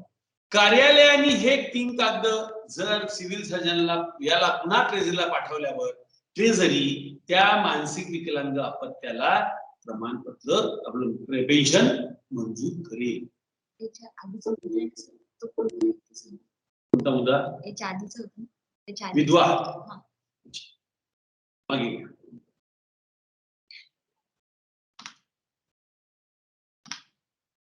विधवा महिलांचा ना, महिला किंवा ओके, विधवा महिलांच्या बाबतीत म्हणजे कर्मचाऱ्यांची पत्नी, कर्मचारी मृत्यू जेव्हा होतो, पुरुष कर्मचारी असेल, त्याचा डेथ झाला असेल, त्याचा डेथ झाल्यानंतर त्याची जी पत्नी असते तिला आपण विधवा म्हणतो. या विधवेच्या बाबतीत 2015 पर्यंतची तरतूद अशी होती की जर का तिनं लग्न केलं असेल तर तिची पेन्शन तिला मिळत नव्हती, बंद होत होती. पण 2015च्या नंतर त्याच्यामध्ये सुधारणा केली गव्हर्नमेंट आणि सुधारणा करून 11/6/15 शासन निर्णय पारित केला की त्या विधवा महिलेने दुसरं लग्न केलं तरी तिला तिच्या नवीन घरी आपल्या जुन्या पतीची पेन्शन घेण्यासाठी शासनानं पात्र ठेवलं. आता त्याचे 3 पार्ट आले. जर तिला मूलबाळ नसेल तर विषय नाही, पण तिला जर पहिल्या पतीपासून अपत्य असेल तर ते अपत्य मॅच्युअर्ड होईपर्यंत पेन्शन घेईल. अर्थात त्याचं पालकत्व कुणाकडे तरी राहणार, एक तर त्या स्त्रीने स्वतःकडे ठेवावं किंवा मग त्याच्या घरचे दुसरे कोणी असतील ते घेतील. तर त्या मुलांना पात्र होईपर्यंत म्हणजे 21 वर्षाचा मुलगा किंवा 24 वर्षाची किंवा लग्न होईपर्यंतची मुलगी, या वयापर्यंत यांना पेन्शन मिळेल. आणि त्याच्यानंतर त्यांचे लग्न झाले किंवा ते मॅच्युअर्ड झाल्यावर त्यांची पेन्शन बंद होईल. आणि ती बंद झालेली पेन्शन पुन्हा त्याच विधेला ती जिवंत असेपर्यंत 16/9/2019 शासनाने तिला पुन्हा पेन्शन मिळेल हयातभर. अपत्य जर मानसिक विकलांग असेल तर त्या अपत्याला हयातभर पेन्शन द्यायची आहे, तो जिवंत असेपर्यंत. अर्थातच त्याचं पालकत्व आलं, पालकत्व ती आईच घेईल. आई पालकत्व घेऊन त्याचं पालकत्व सादर करेल आणि त्या मुलाचं पालन पोषण या पेन्शनवर करेल. जर का ते अपत्य पुन्हा जर समजा लवकरच गेलं काही दिवसात, तर त्या अपत्याच्या नंतर त्या पेन्शनला वारसदार कोणी नसल्यामुळे ती पेन्शन बंद होत असते. ती पेन्शन पुन्हा आपोआप ही महिला जिवंत असेल तर हिच्यापर्यंत पुन्हा ती वर्ग होईल आणि पुन्हा ती तिच्या जिवंत असेपर्यंत ती पेन्शन घेईल. महिलांच्या बाबतीत अशी आहे की तिला लग्न केलं तरी तिला पेन्शन मिळेल. पुरुषांच्या बाबतीत मात्र उलट आहे. पुरुषांना जिवंत असेपर्यंत पेन्शन, पण त्यानं लग्न केलं तर त्याची पेन्शन बंद होईल. पुरुषाला दुसरं लग्न करता येणार नाही. मुलाचे वय 21 वर्ष किंवा त्याचा अर्थार्जन सुरू होईपर्यंत त्याला नोकरी लागली 18 वर्ष 19 वर्षी तर त्याची पेन्शन बंद होईल. मुलीचं वय 24 वर्षापर्यंत तिचं अर्थार्जन सुरू झालं, नोकरी लागली किंवा अजून कुठे व्यवसायाला लागली तर बंद होईल. नाही झालं तर लग्न होईल, लग्न झालं तर लग्नाच्या नंतर बंद होईल. या तिन्हीमध्ये जे आधी घडेल 24 वर्ष अर्थार्जन किंवा लग्न जे आधी घडेल त्या तारखेपासून तिची पेन्शन बंद होईल. मानसिक विकलांग अपत्यासाठी आपण बघितलं, मानसिक विकलांग अपत्यासाठी तुम्हाला कार्यवाही करायची आहे. याच्यानंतर जेव्हा केव्हा तुम्हाला कोणाची पेन्शन केस पाठवायची असेल आणि त्या कर्मचाऱ्याच्या नातेवाईकांनी जर असं म्हटलं की मला अपत्य असं आहे तर त्याच्याकरता त्यांचं हे 2 प्रमाणपत्र घ्या, सेवा पुस्तकाला त्या कर्मचाऱ्याच्या पाल्याचा फोटो घ्या, तो फोटो जोडा आणि तो प्रकरण पुन्हा इजीला पाठवा. एकुलता एक अवैध कर्मचारी असेल आणि त्याचा जर मृत्यू झाला असेल तर अशा वेळेला एकुलता एक कर्मचाऱ्याच्या आई वडिलांना त्याच्यावर पूर्णपणे अवलंबून असेल तर पेन्शन देण्याची तरतूद आहे. निवृत्तीनंतर विवाह केला तरी पत्नीला कुटुंब मिळते. कर्मचारी आहे, तो रिटायर झाला, आज त्याचं वय 70 वर्ष आहे, त्याला पत्नी नाही, त्याची पत्नी एक्सपायर झाली. मग 70व्या वर्षी त्यानं लग्न केलं. लग्न कशासाठी केलं हा विषय वेगळा, पण त्यानं 70व्या वर्षी लग्न केलं. 70व्या वर्षी लग्न केलं तर त्याची बायको म्हणून जी कोणी स्त्री त्याच्या घरात प्रवेश करेल त्या स्त्रीला सुद्धा फॅमिली पेन्शन देण्याची नियमात तरतूद आहे. त्या कर्मचाऱ्यानं आपल्या पत्नीचं नॉमिनेशन आपल्या ट्रेझरीला महालेखापाल कार्यालयाला कळवावं, कार्यालयामध्ये त्याचं नाव नोंद करावं. ती पत्नी पुन्हा त्याच्यानंतर आयुष्यभर पेन्शन घेईल. घटस्फोट झाल्यावर नाही. वैवाहिक जोडीदार अपत्र असला तरी आपण त्यांना कुटुंब निवृत्ती वेतन देत आहे. वैवाहिक जोडीदार म्हणजे नवरा बायको. आता नवऱ्यानं बायकोचा खून केला किंवा बायकोनं नवऱ्याचा खून केला, कोणी कोणाचं करू शकतो. दोघांपैकी एक काय होईल, एक जाईल ढगात, एक जाईल जेलमध्ये. त्याची जी अपत्य आहे त्या अपत्याचा दोष काहीच नाही. मग अशा वेळेला त्या अपत्याला पेन्शन लागू. द्विभार्या प्रतिबंधक कायदा लागू नसलेल्या कर्मचाऱ्यांना, आता मुस्लिम समाज आहे, मुस्लिम समाजामध्ये 4 बायका करण्याला धर्मानं परवानगी दिली आहे आणि कायद्याने सुद्धा त्याला तसंच जोडलेलं आहे. मग आता एखादा मुस्लिम समाजाचा कर्मचारी आहे, त्याला 2 बायका आहेत, 3 बायका आहेत, तो एक्सपायर झाला, सोपा मार्ग आहे. 100 रुपयाची पेन्शन आहे, 2 बायका आहेत, 50-50 रुपये दोघीला मोजून करा. 100 नाही, 50-50. 100 रुपयाची पेन्शन दोघीच वाटून द्या, 50-50 रुपये. पण अदर दॅन मुस्लिम आहे. अदर दॅन मुस्लिम म्हटले की सगळे धर्म आले. इतर धर्मांच्या बाबतीत द्विभार्या कायदा लागू असल्यामुळे दुसरी बायको करता येत नाही. दुसरी बायको करता येत नाही. पण आज तुम्हाला बऱ्याच ठिकाणी असं दिसते 15 ते 20% लोकांमध्ये 2-2 बायका दिसतात. फक्त उघड होत नाही. उघड केव्हा होतात? तो मेल्यावर. मग जर तुमच्या असं लक्षात आलं, कारण आज जर तुम्ही विन सर्व्हिस मध्ये 2 बायका आहेत असं जर तुमच्या कार्यालयात कळवलं तर तुमची नोकरी धोक्यात आहे. कायदा आहे तो द्विभार्या कायदा. हे सगळं झाकलीमुठ असते, पडद्यामागे असतात, कोणी कुणाला माहित नसते. पण त्याच्या मृत्यूनंतर मात्र जेव्हा 2 बायका उभ्या राहतात, मी पण त्याची बायको आहे, मी पण त्याची बायको आहे, अशा पद्धतीने जर तुमच्याकडे मागणी झाली तर अशा वेळेला मात्र त्याची कायदेशीर बायको जी असेल, कायदेशीर पत्नी असेल, तिलाच पेन्शन मिळेल. दुसरीला किंवा तिच्या अपत्याला पेन्शन देण्याची तरतूद नियमात नाही. 3/11/2008 चा शासन. अचानक नाहीसे झालेल्या, बेपत्ता झालेल्या कर्मचाऱ्याच्या कुटुंबातील पात्र व्यक्तीला कुटुंब निवृत्ती वेतनाचे लाभ देते. हा 91चा शासन निर्णय. 91 पासून तर 2000 पर्यंत 4 शासन निर्णय निघाले आहेत. पण मूळ शासन निर्णय 91चा. सगळ्या तरतुदी याच्यातच दिलेल्या आहेत. या तरतुदीच्या अनुषंगाने तुम्हाला अशा लोकांच्या बाबतीत पेन्शन मंजुरीची कारवाई करायची आहे. ज्या दिवशी तो गायब झाला असेल त्याच्यानंतर जेव्हा त्याचा FIR दाखल होतो, त्यानंतर त्या कर्मचाऱ्याला 15 तारखेला गायब झाला होता, तो 1 ते 15 पर्यंत पगार होता, तो पगार द्यायचा आहे. रजेच रोखीकरण द्यायचं आहे. भविष्य निर्वाह निधीमधली जमा रक्कम त्याला द्यायची आहे. ही सगळी रक्कम त्याच्या नामनिर्देशित व्यक्तीला अदा करायची. सर्व्हिस बुकामध्ये जर नॉमिनेशन केलेलं असेल तर त्या व्यक्तीला तुम्हाला पेड करायची. आणि नॉमिनेशन नसेल तर लीगल इयर. एक लक्षात ठेवा, जिथे नॉमिनेशन असेल तिथं विषय संपला. नॉमिनेशन नसेल तर लीगल इयरचा विषय येतो. आम्ही सगळ्याच तुम्हाला लीगल इयर चुकीचं आहे. 1 वर्षानंतर तुम्हाला त्या कर्मचाऱ्याच्या कुटुंबाला म्हणजे त्या व्यक्तीच्या फॅमिलीला, पती पत्नी जी कुणी असेल त्याला फॅमिली पेन्शन मंजूर करायचं आहे. नॉर्मल रेटनं 30% फॅमिली पेन्शन मंजूर करायचं आहे व सोबत सर्व्हिस ग्रॅज्युटी द्यायची आहे. सर्व्हिस ग्रॅज्युटी DCRची नाही, सर्व्हिस ग्रॅज्युटी, सिंगल ग्रॅज्युटी 1 वर्षानंतर, घटनेपासून 1 वर्षानंतर. नंतर तुम्हाला पता लागला त्याचा डेथ झाला, सर्टिफिकेट आलाय मृत्यूचं, सर्टिफिकेट आलाच नाही, 7 वर्ष झाली.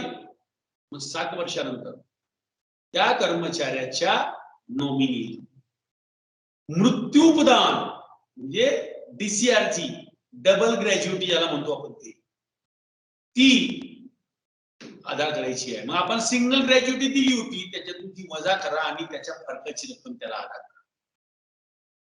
कर्मचारी नाहीसा होण्याचा दिनांक हा FIR आहे. ज्या दिवशी त्याने FIR दाखल केला तो त्याचा हरवलेला दिनांक. 12 तारखेला माणूस हरवला आहे, 13, 14, 15 आम्ही शोधत बसलो, नाही सापडलं म्हणून आम्ही 16ला दाखल केला FIR. आपल्या भाषेत तो 16 पासून हरवला. FIR नोंदविल्याचा दिनांक समजावा. निवृत्ती वेतन आणि लाभासाठी 7 वर्षाचा कालावधी FIR पासून मोजायचा. म्हणजे तिथून हरवला, तिथून 7 वर्ष मोजायची. 5/7/91च्या जोडपत्रामध्ये दिलेलं क्षतिपूर्ती बंधपत्र फिडेलिटी बॉन्ड आहे तो बॉन्ड त्या कर्मचाऱ्याच्या पाल्याकडून म्हणजे नॉमिनीकडून तुम्हाला भरून घ्यायचा आहे 7 वर्षानंतर. आणि मग त्याची पेन्शन केस करायची आहे. मग पेन्शन केस कोणाला पाठवायची? प्रशासनिक विभाग, मंत्रालय. प्रशासनिक विभागाच्या मंजुरीच्या आदेशाच्या नंतर एजीला पेन्शन पाठवताना काय करायचं आहे? पेन्शन एजीची मंजुरी मागून घ्यायची आहे. प्रथम खबरी अहवाल सोबत जोडायचा आहे. FIR, बेपत्ता कर्मचाऱ्याचा निवृत्ती वेतन धारकाचा थांगपत्ता लागत नसल्याचा पोलीस स्टेशनचा दाखला 7 वर्षानंतर पुन्हा, आणि दावेदारानं भरून दिलेलं बंधपत्र, हे एवढं जोडायचं की एजीला पाठवायचं. एजी तुमची त्या कर्मचाऱ्याच्या फॅमिलीला पेन्शन लिस्ट आहे, पण करावं लागेल. आता हे तुमच्या कामाचं नाही आहे. 80 वर्षानंतर पेन्शन वाढवण्याचं. रिटायरमेंटच्या नंतर आपोआपच ट्रेझरी या कर्मचाऱ्यांच्या, ते लोक जिवंत आहेत 80 वर्ष, 85 वर्ष, 90 वर्ष, या दरम्यान या लोकांना 10%, 15%, 20%, 25%, 50% अशी पेन्शन वाढवल्या जाते. पेन्शनचं कॅल्क्युलेशन करायला लागतो आहार सेवा. कर्मचाऱ्याची जन्मतारीख आधी निवृत्तीचे वय विचारात घेऊन सेवा नुसार काढली जाते. म्हणजे जन्मतारखेमध्ये तुमच्या रिटायरमेंटचे वय मिळालं 58 वर्ष की तुमची रिटायरमेंट तारीख मिळेल. महिन्याच्या शेवटच्या दिवशी निवृत्त करावे. 12 जानेवारीला समजा तो लागलेला असेल 58 मिळवले की तो 12 जानेवारीला 58 पूर्ण होता तर त्याला 31 जानेवारी कट करायचं आपल्याला. महिन्याच्या शेवटच्या दिवशी निवृत्त करावे. निवृत्तीच्या दिनांकामधून रुजू दिनांक वजा करावा म्हणजे एकूण सेवा मिळेल. निवृत्तीच्या दिनांकामधून दिनांक रुजू केला म्हणजे जॉईनिंग डेट मायनस केली रिटायरमेंटच्या तारखेतून की तुमची एकूण सेवा मिळेल. ही एकूण सेवा झाली. या एकूण सेवेमध्ये त्यांना घेतलेल्या सदन वजा असेल, सस्पेन्शन असेल, अनार्थकारी जेव्हा असतील या वजा करा. या वजा केल्यावर येणाऱ्या सेवेला 6 माही कालावधी काढा.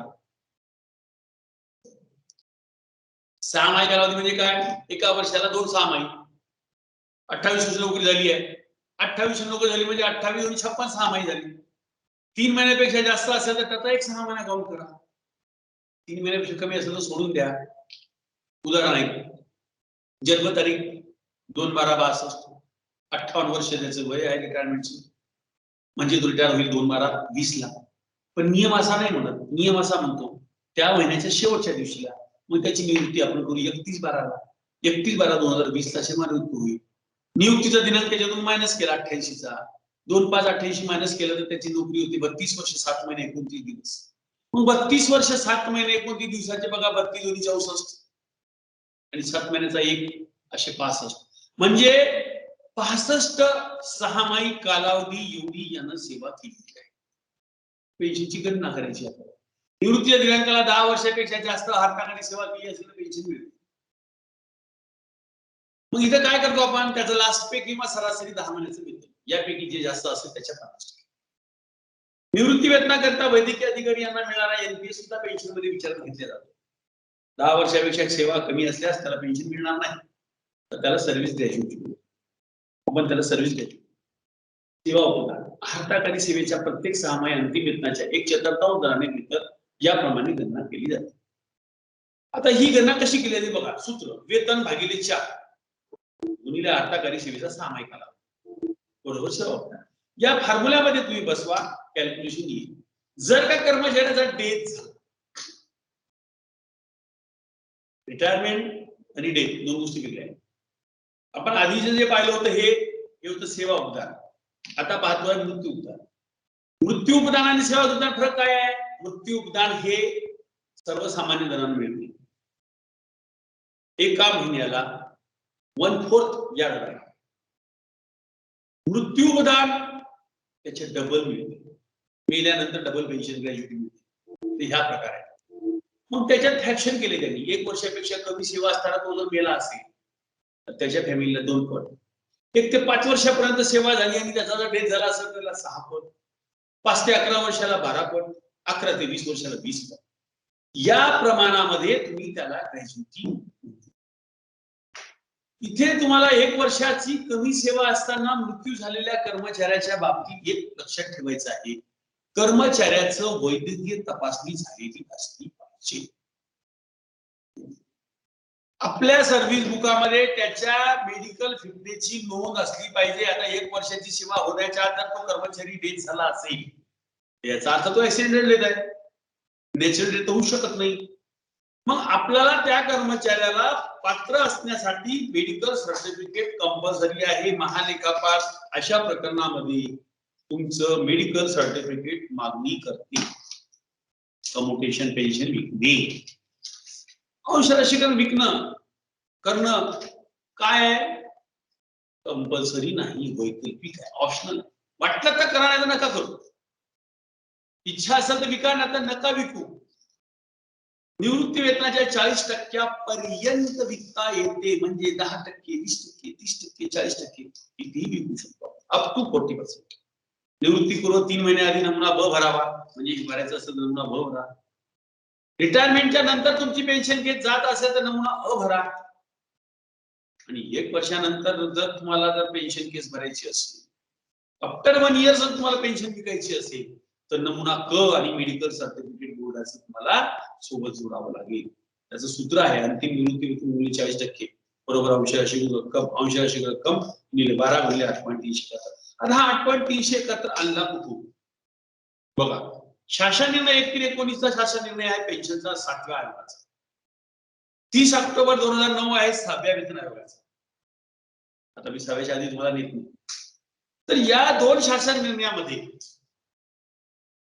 किंवा 1984च्या मूळ अंश राशीकरणाच्या नियमावलीमध्ये वयाच्या 25 पासून तर वयाच्या 75 पर्यंत तुमच्या निर्देशांकाला दाखवलेला आहे. हा 8.371 निर्देशांक आहे 59व्या वर्षीचा. 59. बघा कर्मचारी रिटायर होतो त्या महिन्यात त्याचा वाढदिवस असतो, आपण साजरा करतो, त्याचा वाढदिवस असतो. इथे नियम असा म्हणतो की सेवानिवृत्तीनंतर येणाऱ्या वाढदिवसाला त्याचं जे वय होईल त्या वयाचा निर्देशांक विचारात घ्यावा, कारण पैसे रिटायरमेंटच्या नंतर मिळतात त्याला. म्हणून आम्ही 59वा वाढदिवस विचारात घेतो. 58व्या वर्षी रिटायर होणाऱ्या माणसाला 59वा आणि वर्गचार कर्मचारी असेल तर त्याला 61. आता एक उदाहरण घेतलं आपण. 30,000 रुपयाची पेन्शन आहे, त्याने 40% विकली, 12,000 विकतील त्याला. 12,000 विकली, 12,000चे पैसे मिळतील त्याला 12,05,424. फॉर्म्युल्यात कसं 12 गुणिले 12 गुणिले 8.371 फॉर्म्युला आहे, सूत्र आहे त्याचं. ढोबळमानानं सांगायचं झालं तर तुम्ही जितके हजार विकता तेवढे लाख तुम्हाला मिळतात. 5,000 विका 5 लाख मिळतील. मी वरचे पैसे जोडले तुमचे, ते प्लस मायनस बोनस. 15,000 विकले 15 लाख मिळतील, 18,000 विकले 18 लाख मिळतील. लाखाच्या प्रमाणात पैसे मिळतात. आता खूप लोकांचं एक म्हणणं आहे, बरेच लोकांची क्युरीज चालतात, व्हॉट्सअपवर लोक खूप स्मार्ट झाले आणि ते मग काय करतात, त्याच्यामध्ये आपले संशोधन चालू आहे. संशोधनामध्ये लोक विचारतात कम्युनिकेशन करणं योग्य आहे का, आपल्याला लय नुकसान होते, आपल्याला लय फायदा होते वगैरे वगैरे. अंश राशीकरण फायद्याचे आहे का बघा. सेवानिवृत्ती का कर्मचाऱ्याचं मी उदाहरण दिलं, मला शेवटी करावं लागलं कारण मला एवढे व्हॉट्सअप लोकांचे आले, म्हणजे आता आपल्याला उत्तर द्यावंच लागेल. एक उदाहरण घेतले मी समोर तुमची. सेवानिवृत्ती 31/10/2005 ला त्या कर्मचारी झालेली आहे, त्याचं बेसिक होतं 10,350, अर्थात पेन्शन 5,175 फुल सर्व्हिस झाली होती. 5,175 पेन्शन झाली.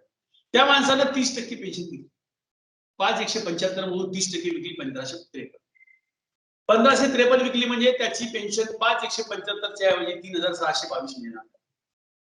मूळ निवृत्ती वेतन महागाई भत्ते. मग आता पेन्शन एवढी विकली, त्याचे पैसे त्याला मिळाले 1,553चे 1,56,000. 1,553चे पैसे त्याला फॉर्म्युल्याप्रमाणे मिळाले 1,56,000. बघा 1 लाख विकले 1,96,000.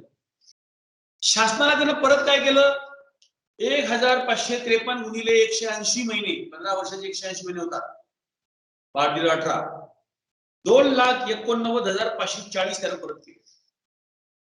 आम्हाला 156 मिळाले, आम्ही 2,89 परत केले. मग 2,89 परत केले तर साहजिकच आहे आम्हाला वाटते की 1,23,500 समथिंग काहीतरी आम्ही जास्त परत केली. 1,23,538 आपण शासनाला जास्त परत केले, आमच्या पोटात दुखायला लागले.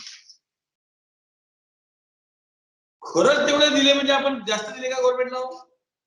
आज तुम्ही बँकेचं कर्ज घ्या घर बांधणीचं, 15 वर्षाची रिफंड दाखवा, 10 लाखाच्या लोनवर तुम्हाला 25 लाख रुपये रिफंड करावं लागतं. किती दिलं वाच तुम्ही, त्याचे कितीतरी पट जास्त. मग आता आम्हाला काय गव्हर्नमेंट देते बघा, कर्मचाऱ्याचे मृत्यू झाल्यास वसुली माफ, फॅमिली पेन्शन मधून विकलेल्या पेन्शनला वजा करता येत नाही. तुम्ही डेथ होण्याच्या पूर्वी तुमची पेन्शन केस एजीला गेली, तुम्ही फॉर्म भरला होता, एजीनं त्यानुसार तुमची पेन्शन मंजूर केली आणि सोबत तुमचा कम्युटेशनचा आदेश निर्गमित केला, अधिकाऱ्याची त्याच्यावर सही झाली. टपाल मध्ये असताना तुमचा मृत्यू झाला, कागद तुम्हाला पोचायचाच होता आणि तुमचा मृत्यू झाला, तरी सुद्धा आलेल्या कागदाच्या आधारे तुमची पेन्शन केस बनते आणि त्याच आधारे तुमचं कम्युटेशनचं बिल बनते आणि तुमच्या खात्यामध्ये आपोआप तुम्हाला न विचारता जमा होते, म्हणजे तुमच्या कुटुंबाच्या खात्यात जमा होते. मग पुढच्या महिन्यात तुम्ही डेथ सर्टिफिकेट सादर केल्यावर तुम्हाला कम्युटेशनची पेन्शन मायनस करायची गरज नाही किंवा गव्हर्नमेंटला परत पाठवायची गरज नाही. पावले तुम्हाला ते आयोगामध्ये तुमचं पेन्शन रिवाईज होते. प्रत्येक आयोगामध्ये तुमचं 1.86 फिटमेंट मिळालं, 2.57 फिटमेंट मिळालं, पेन्शन बदलत गेलं. पण वसुलीचा आकडा तोच राहिला 1557. स्टँड बाय काय 53-57 असेल ते 1553 स्टँड बाय राहिला. म्हणजे 1553 आकडा 15 वर्षापर्यंत बदलत नाही. आमची पेन्शन मात्र बदलत जाते. आम्ही पेन्शन विकली 1553 रुपयाची, महागाई भत्ता घेतोय आम्ही 5000च्या पेन्शनवर. त्या 1553च्या अगेन्स्ट मध्ये जे मला मिळायला पाहिजे नव्हता त्याचा महागाई भत्ता जर कॅल्क्युलेशन केला तर मी 5 पर्यंत पासून तर 20 पर्यंतचा महागाई भत्ता काउंट केला, तो महागाई भत्ता माझा 1,97,853 मला मिळाला. मग आम्हाला फायदा की तोटा हे नॉमिनेशन. नामनिर्देशनानुसार निवृत्ती वेतनाचे लाभ मंजूर करावे. नामनिर्देशन नसेल तर मृत्यू झाल्यास कायदेशीर वारसाचे प्रमाणपत्रात नमूद केलेल्या वारसांना त्या प्रमाणपत्रामध्ये म्हटल्यानुसार पेमेंट द्यायचं. नॉमिनेशन नसेल तर, नॉमिनेशन असेल तर नॉमिनेशन नुसार द्यावं आणि नॉमिनेशन नसेल तर वारसा हक्काच्या प्रमाणपत्रानुसार द्यावं. पुढचे वारस म्हणजे आई वडील अज्ञान भाऊ बहीण बहिणी हे कोणीही त्याच्यात येत नाही, त्यांना त्यात ऍड करण्याची गरज नाही. विवाहित कर्मचाऱ्याने त्याचे नॉमिनेशन त्याच्या पत्नीच्या नावे मुलाच्या नावेच करावे. नियम आहे, नॉमिनेशनचा नियमच आहे. नवऱ्याने बायकोलाच आणि बायकोने नवऱ्यालाच नॉमिनी करायचं आहे. मित्र मैत्रिणी नाही, आई वडील सुद्धा नाही. पण लग्न झालं नाही आहे, अविवाहित आहात, अशा परिस्थितीत तुम्ही तुमच्या कुटुंबातील अन्य व्यक्ती मग आई वडील बहीण भाऊ यांचे नावे नॉमिनेशन करू शकाल. हे नॉमिनेशन तुमचं अस्थायी स्वरूपाचं असणार, कायम नाही. उद्या तुमचं लग्न झाल्यावर तुमचं नॉमिनेशन आपोआपच रद्द ठरेल. नवं नॉमिनेशन मी जिवंत आहे तोपर्यंत मी 10 वेळा नॉमिनेशन दिले, माझं नवीन नॉमिनेशन भरायचं, नवीन नॉमिनेशन कार्यालयात द्यायचं. नामनिर्देशन स्वीकारताना मॅडम हे काहीतरी झालं की बघ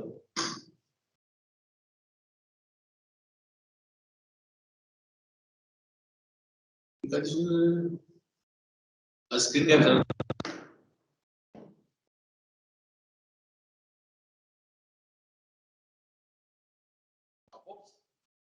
होते कधी. नामनिर्देशन स्वीकारताना पोच कार्यालय प्रमुखाने द्यावी. सेवा पुस्तकात त्याची नोंद घेतली पाहिजे. एक कुटुंबाचा तपशिलाचा कागद सुद्धा तुमच्या सेवा पुस्तकाला लावून ठेवा. हा भविष्यात येणाऱ्या धोक्यापासून तुम्हाला वाचवते. कर्मचाऱ्याला कुटुंबात कोण कोण आहे, नाही तर भलताच कोणतरी व्यक्ती म्हणाल की मी त्याची पत्नी आहे, मी तिचा पती आहे, हे नावं लावून ठेवले असले की आपल्याला सपोर्टिव्ह माहिती मिळते. 2/7/15च्या शासन निर्णयानुसार पेन्शन फीस ऑनलाईन पाठवा आता असे शासनाचं म्हणणं आहे आणि तेव्हापासून आता आपली पेन्शन ऑनलाईन आपण पाठवतो. मग ही पेन्शन पाठवायच्यासाठी तुम्हाला काय करायचं, 2 वर्ष आधी सेवा पुस्तकाची तपासणी करा. उणिवा शोधा, उणिवाची पूर्तता 2 वर्ष आधी. सेवा पुस्तकातील वेतन आयोगाच्या तपासण्या व प्रमाणीकरण वेतन पडताळणी पत्रकातून झाले पाहिजे. हे जर झालं नाही तर पेन्शन मंजूर होत नाही. म्हणजे वेतन आयोगाची वेतन व्हेरिफिकेशन तुम्हाला सक्तीचं आहे. त्याचे आक्षेप असेल तर पूर्तता करा आणि मग फायनल करा. 6 महिन्याआधी कर्मचाऱ्याकडून वैयक्तिक तपशील मागून निवृत्तीनंतर त्याचा पत्ता कोणता आहे का, कुठल्या ट्रेझरीतून पेन्शन घेणार आहात, त्याच्या बँक खात्याचा उतारा घ्या, अंगावरच्या ओळखीच्या खुणा, नमुना सही, एकत्रित नवरा बायकोचा फोटो, हे सगळं प्राप्त करून घ्या. 3 महिन्याआधी सेवार्थ प्रणालीत गणना करून त्यांची पेन्शन केस महालेखाला पाठवा. त्याची एक प्रत काढा, ती तुमच्या पेन्शनला लावा आणि नंतर ऑफलाईन हार्ड कॉपी ज्याला म्हणतो ती पेन्शन पुन्हा बनवा आणि त्याच्यामध्ये हे कागद जोडून मग पुन्हा नवरा बायकोचा फोटो, अंगावरच्या खुणा, ओळखीच्या खुणा, जे काही असेल ते माहिती भरा, नमुना 5, नमुना 6 ची, आणि ही पेन्शन केस एसीला. सेवानिवृत्ती वेतन पाठवताना तुम्हाला जोडायचं काय? LPC, अंतिम वेतन प्रमाणपत्र सोबत जोडायचं आहे. आणि महत्वाचं, ना घटना, ना चौकशी, ना घेणे प्रमाणपत्र सोबत जोडायचं आहे. शाळा महाविद्यालय जे अनुदानित संस्था आहेत त्यांना त्यांची ते अनुदान पाहायचं. आता सिस्टम मध्ये आपल्याला काय करायचं बघा. सिस्टम मध्ये प्रोग्राम करताना महाकोशला जा, निवृत्ती वेतन वाहिनीमध्ये जा, तिथून लॉग इन करा, अर्थात तुमचे पासवर्ड वगैरे जे टाकून असतील तिथून वर्क लिस्टला जा. वर्क लिस्टला गेल्यानंतर पेन्शन प्रोसेसिंग मध्ये जा, इनवर्ड फॉर्म मध्ये या, आणि मग तुम्ही तिथे तुम्हाला विचार येतो तुमची पेन्शन रेग्युलरची की डेप्युटेशनची. आपला अर्थात रेग्युलर असणार, आपण रेग्युलर चेक करा. पेन्शन आयडी टाका, कर्मचाऱ्याची पेन्शनरची आयडी टाका. पेन्शनरची आयडी भरल्यानंतर त्या कर्मचाऱ्याला तुम्हाला जी पेन्शन द्यायची ती टाईप ऑफ पेन्शन तुम्ही सिलेक्ट करा. तिथे तुम्हाला पेन्शनचे नंबर दिलेले आहेत. मी जर पेन्शन टाकलं होतं ना 66, 70, 78, 72 काय असेल ते, तर त्यानुसार पेन्शनचे ऑप्शन्स आहेत, त्यात क्लिक करा. कुठली पेन्शन तुम्ही देणार आहात, सुपर ॲन्युएशनची आहे, पूर्ण निवृत्ती वेतन आहे, व्हॉलंटरी रिटायरमेंट आहे, किंवा मेडिकल ग्राउंडवरची आहे, कंपल्सरी आहे, जी काही असेल फॅमिली पेन्शन, तर ते सिलेक्ट करा. ती सिलेक्ट केल्यानंतर नंबर 10 मध्ये तुम्हाला बेसिक डिटेल्स माहिती भरायची आहे. बेसिक माहिती भरायची आहे. उंची, ओळखीचे चिन्ह, आधार क्रमांक, मोबाईलचा नंबर, तुमचा ऍड्रेस, तुमची कोषागार कोणता असेल, तुमची बँक, तुमचे फोटो, तुमची सही इथे तुम्हाला लावायची आहे. स्कॅन हे सगळं तिथं भरायचं आहे तुम्हाला 10 नंबरच्या कॉलम. नंतर तुमचा पुढचा मुद्दा येतो आपल्या नंबरला, पे अँड सर्व्हिस डिपार्टमेंट. आता इथं सेवाविषयक बाबी आहेत प्रणालीमधल्या. या सर्व्हिस बाबीला तुम्हाला तपासायचं. 2005 मध्ये 2003 ते 5च्या दरम्यान तुमच्या लोकांची नावं सेवार्थ मध्ये लोड केल्या गेलेली आहेत, आणि या कालावधीमध्ये तुमचे नावं लोड करणाऱ्या माणसाच्या हातून चुका होण्याची शक्यता नाकारता येत नाही. मी पेन्शन केस एका डीवायएसपीची केली होती. त्या डीवायएसपीच्या प्रकरणामध्ये सेवा पुस्तकात मला सुद्धा एवढं माहित होतं की इथं प्रॉब्लेम असा येतो. जेव्हा मी त्याची पेन्शन केस करायला गेलो, इथं त्याचं सर्व्हिस दिसली, त्याची सर्व्हिस दिसली मला 32 वर्ष काहीतरी दिवसाची. मी 32 वर्षाच्या आधारे त्याची पेन्शन केस केली. ती पेन्शन केस सर्व्हिस केल्यानंतर त्या व्यक्तीला सह्यासाठी काढून दिली, चेक करायला. ती पेन्शन केस चेक करायला इथून गेली रत्नागिरीला. त्या डीवायएसपीने ते प्रकरण चेक केलं. चेक केल्यानंतर तो म्हणे, साहेब म्हणे मी तर नोकरी 38 वर्ष केलेली आहे, मला तुम्ही 32 वर्ष दाखवा. मी म्हटलं असं शक्य नाहीये, सिस्टम मध्ये तुमच्यावर नोकरी 32 वर्ष आहे. मग मी जेव्हा ते प्रकरण बघितलं, सेवा पुस्तकाला पुन्हा चाळलं, तेव्हा लक्षात आलं की तो PSI होण्याच्या आधी पोलीस कॉन्स्टेबल सुद्धा होता 8 वर्ष. आमच्या माणसानं ज्या वेळेला याचा डेटा सेव्ह केला, फीड केला होता, त्यावेळेला आमच्या माणसानं त्या कर्मचाऱ्याची 6-8 वर्षाची जी पोलीस कॉन्स्टेबलची सेवा होती ती सेवा सोडून दिली, आणि तो ज्या दिवशी PSI झाला तेव्हापासूनच माहिती त्यात भरली. म्हणजेच काय झालं, तुमच्या सिस्टम मधली माहिती चुकीची असू शकते. माझ्या आतापर्यंत 3 प्रकरणामध्ये असे चुकीचे प्रकरण निदर्शनास आलेले आहेत. काही लोकांच्या प्रकरणात नावं बदललेले आलेले आहेत. PD वानखेडे लिहिले जाते, आम्हाला इथपर्यंत माहित आहे, पण प्रकाशच्या ठिकाणी प्रदीप लिहिले जाते, दत्तरावच्या ठिकाणी दिगंबर लिहिले जाऊ शकते. हे तुम्हाला तपासायचं आहे. म्हणून 11 नंबरचा कॉलम तुमच्यासाठी अतिशय महत्वाचा आहे. तो व्हेरीफाय करा, आणि जर तो जुळत असेल तर मग पुढे सरका, आणि जर त्याच्यात जर तुमच्या तफावत असेल इमिजिएट प्रत्येक जिल्ह्याच्या ट्रेझरी ऑफिसर मध्ये, त्या कार्यालयामध्ये एक ऑपरेटर म्हणून बसलेला, सिस्टम ऑपरेटर, त्याला तो भेटा, आणि त्या माणसाकडे गव्हर्नमेंटनी पासवर्ड दिलेले आहेत या गोष्टीला सुधारणा करण्याची.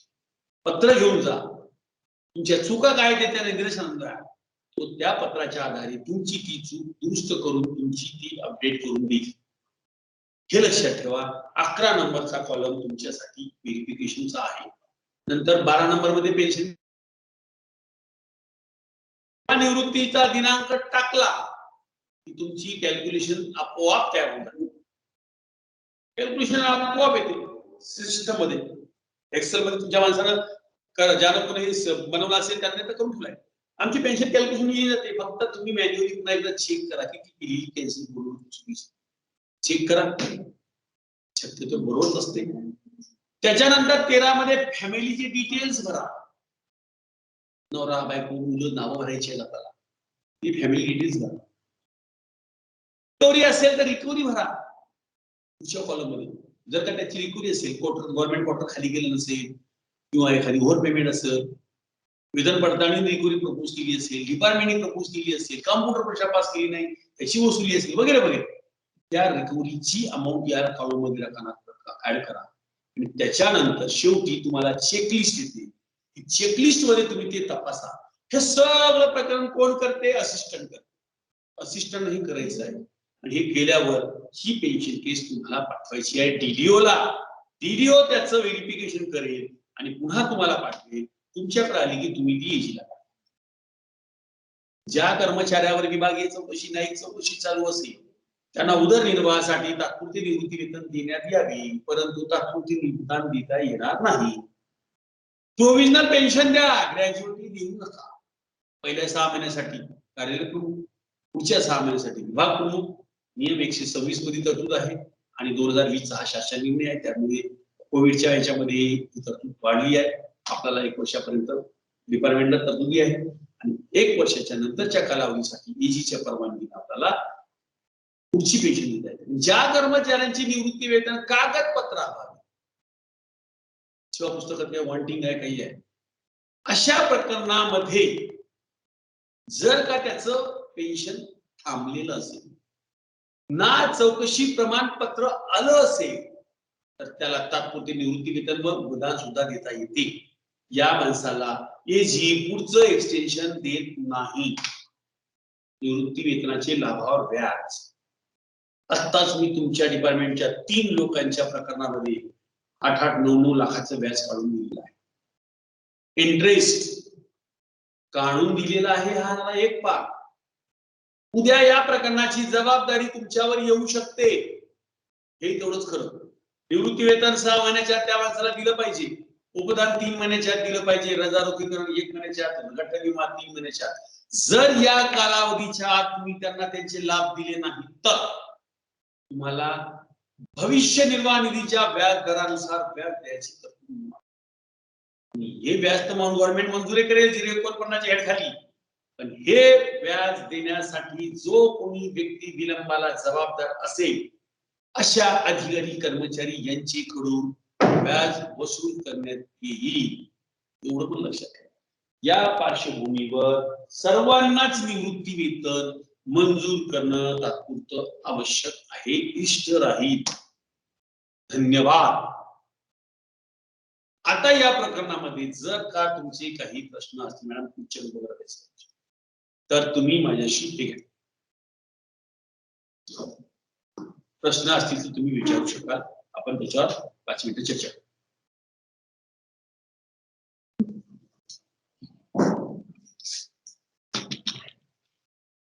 यस, कोणाचे काही प्रश्न आहेत का?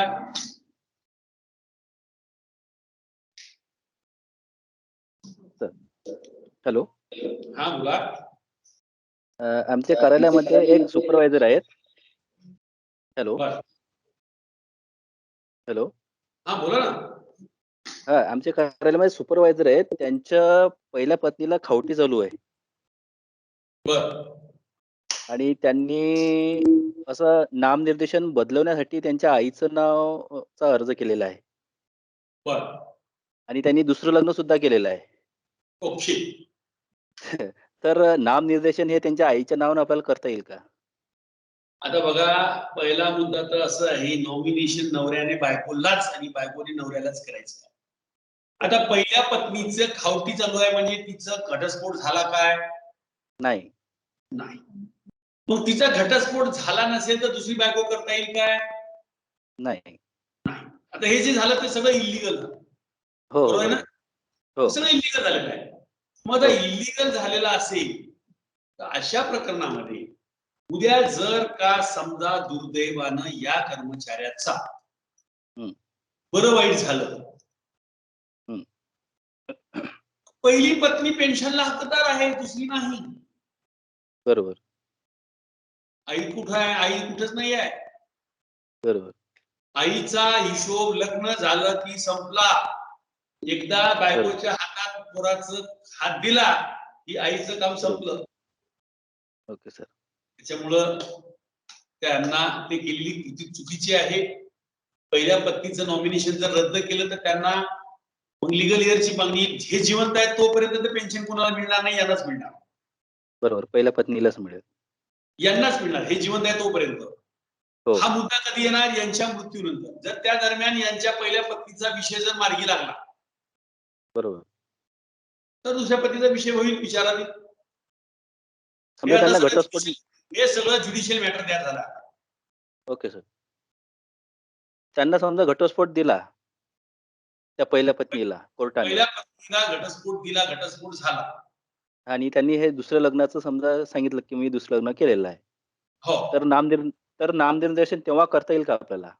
दुसऱ्या बायकोच्या नावानंतर करता येईल तुम्हाला. म्हणजे घटस्फोट झाल्यानंतर पहिल्या नं- पत्नीचा. नंतरच. Okay sir. त्या प्रबोधिनीमध्ये एक चौकीदार आहे, हं, त्याची बायको 20 वर्षापूर्वी पळून गेली. हं. कोणासोबत तिने लग्न केलं हे त्याला माहिती आहे. आता तिने दुसरं लग्न केलं, याच्याजवळ ती नव्हती, मग यानंही दुसरं लग्न केलं. आता पेच असा तयार झाला की याच्या पहिल्या बायकोचं नाव यानं नॉमिनेशन मध्ये लिहिलेलं आहे. बरोबर. आता दुसरा मुद्दा तयार झाला, दुसरी बायको केली पण पहिल्या बायकोला घटस्फोट झालेला नाही आणि तिचा डेथ झालेला नाही आहे, त्याच्यामुळे तिचं नॉमिनेशन रद्द करता येत नाही. आता याला एक ते कोर्टात जावं लागेल आणि त्या कोर्टात ते मॅटर त्याला सिद्ध करून द्यावं लागेल, तेव्हा याची दुसरी बायको अधिकृत बायको. हे बायकोचा विषय मोठा काय म्हणतात मॅडम. Okay sir. धन्यवाद सर. ओके, ठीक. हे चिरीस नाही घ्यायचे, चिरीस नाही घ्यायची बोलायला. कर्मचारी जिवंत आहेत तितके वेळा नॉमिनेशन बदलता येते, पण बदलायचं जरी असलं तरी मला चाकोरीच्या बाहेर बदलता येत नाही. आता माझी बायको आहे, मी माझ्या बायकोचं नाव किती वेळा बदलणार आहे? तिला बदलायचा रिझन द्यावा लागेल. केव्हा विषय तो, जेव्हा तुमचं लग्न व्हायचं असते, तुम्ही तुमच्या आई वडिलांचं नाव टाकलेलं असते, बरोबर. लग्न झाल्यावर तुम्हाला फॅमिली येते, मग आई वडिलांच्या नावाचं नॉमिनेशन रद्द करून तुम्हाला तुमच्या पत्नीचं नाव द्यायचं आहे. उद्या पत्नीचा डेथ झाला दुर्दैवानं, तुम्ही दुसरं लग्न केलं, मग ते नॉमिनेशन रद्द ठरून दुसऱ्या पत्नीच्या नावाला नॉमिनेशन करता येईल. Okay sir. म्हणजे अशा काही घटना घडतात की ज्यामुळे तुम्हाला नॉमिनेशन बदलता येईल. बदलता येते. पण त्याला असं काही मर्यादा नाहीये की किती वेळा बदलायला पाहिजे किंवा बदललं पाहिजे. तुम्ही जिवंत आहात तोपर्यंत तुम्हीच हक्कदार आहात. तुमच्या नंतर साठीचा विषय असतो. आपण आहे तोपर्यंत काय, तो आपले हे आहे, विल आहे. बरोबर.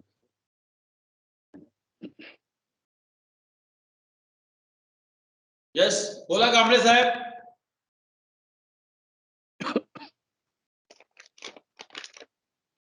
अजून कोणाचे काही प्रश्न आहेत?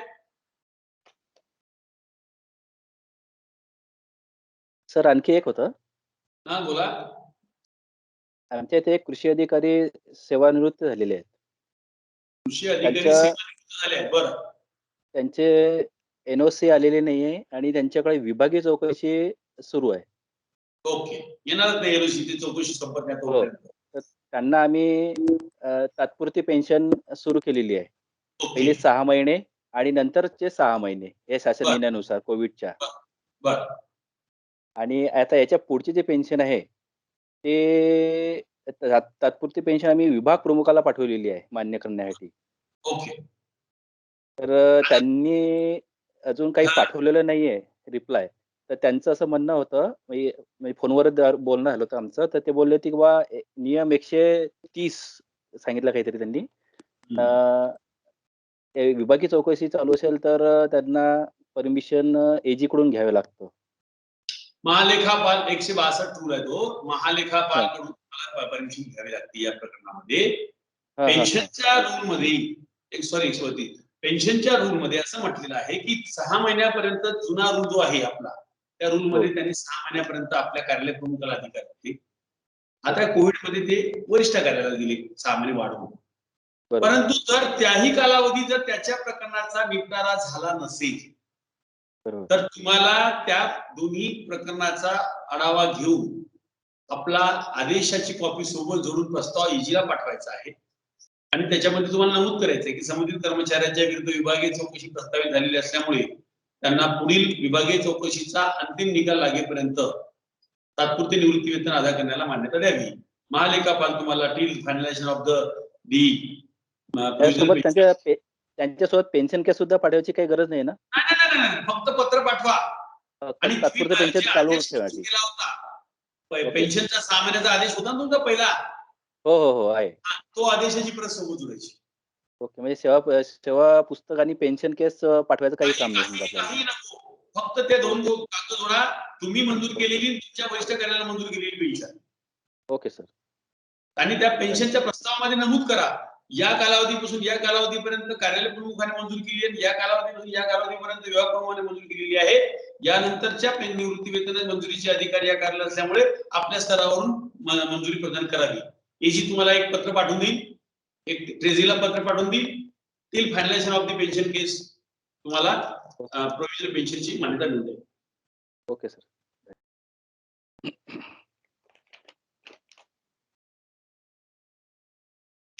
तुमच्या या 40 लोकांच्या बॅच मध्ये फक्त काय किंगे साहेबाचे आहेत का प्रश्न विचारणारे? बाकीचे लोक प्रश्न विचारत नाही याचा अर्थ बाकीच्या सर्वांना हे विषय समजला असा अर्थ होतो.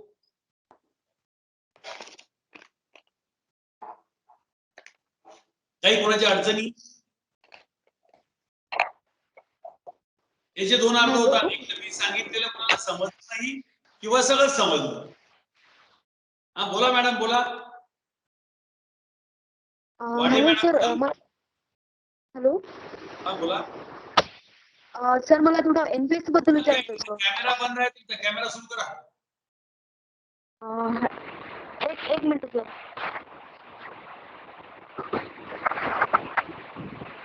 थोडा रेंजचा प्रॉब्लेम होता सर इकडे. हा बोला बोला.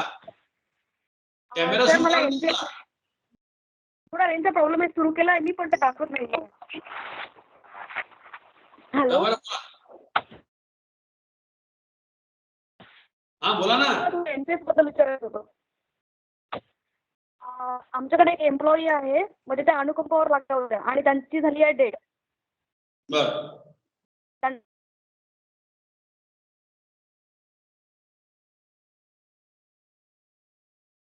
राळेगाव. आता आपण मंत्रालयाने की बस सदर व्यक्ती ही कुटुंबवान नसल्यामुळे वारसांना देता येणार नाही रक्कम 10 लाखाची. ते एनपीएस मध्ये आहेत का? तर त्याच्याबद्दल काय करता येईल? हो सर, एनपीएस मध्ये आहे त्या. पेन्शनचा विषय आपला आहे. एनपीएस विचारता तुम्ही. 10 लाखाचा जो रक्कम आहे ते 10 वर्षाच्या आत जर एखाद्या कर्मचाऱ्याचं एनपीएस मध्ये असल्याचा डेथ झाला असेल तर त्यामध्ये सानुग्रह अनुदान आहे. हॅलो. ना 10 लाखाचं सानुग्रह अनुदान आहे. त्याच्यासाठी तुम्हाला त्यांचा प्रस्ताव वरिष्ठ कार्यालयाला पाठवायचा आहे. वरिष्ठ कार्यालयाने काय म्हटलंय? मंत्रालयात गेला सर तो. बरोबर आहे ना? वरिष्ठ कार्यालयावर मंत्रालयाने काय म्हटलंय? हा, त्यांनी म्हटलंय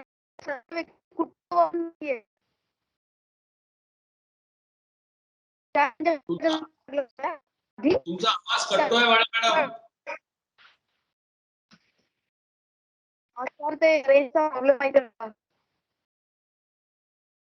तुमचा आवाज कटतो आहे. एक मिनिट मी बाहेर या थोडं. आता येतं का सर? हा आता येतोय. हो बाहेर आली.